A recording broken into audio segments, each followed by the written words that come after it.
बातमी बघूया. रायगडमधून ही बातमी आहे. रायगडच्या पालकमंत्री पदावरून सुनील तटकरेंनी तुफान फटकेबाजी केली. सुनील तटकरेंनी जाहीर भाषणामध्ये मंत्री भरत गोगावलेंना कोपरखळ्या लगावल्या.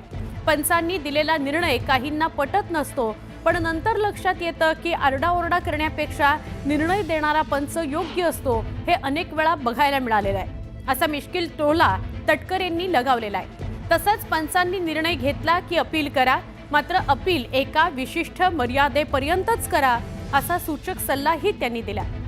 दुसरीकडे कॅप्टननं कूल असावं. कॅप्टन भडक डोक्याचा असला की मॅचची वाट लागते, असंही ते म्हणाले.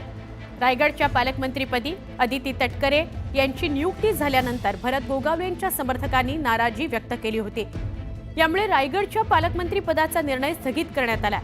मात्र अजूनही पालकमंत्री पदावर तोडगा निघालेलाच नाही.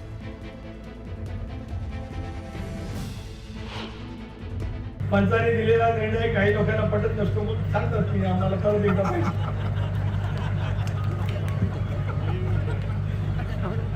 मग ते स्लो संबंध आजचं स्टेडियम बघतात आणि आजचं जग बघत असतात. हे आरडाओरडा खरे किती आणि खोटे किती आजचं जग बघत असतात. आणि त्या स्लो मोशन मध्ये लक्षात येतं की आरडाओरडा करणाऱ्यापेक्षा निर्णय देणारा पंच तो अतिशय योग्यच असतो. हे अनेक वेळेला त्या ठिकाणी पाहतो. सगळ्या सहभागी झालेल्या खेळाडूला एवढं सांगतो, बाबा रे पंचांचा निर्णय एका निर्णय घेता अपील करा, एका मर्यादेमध्ये अपील करा, बाकी काय. आणि धोनी मग भारतीय संघाचा कॅप्टन झाला.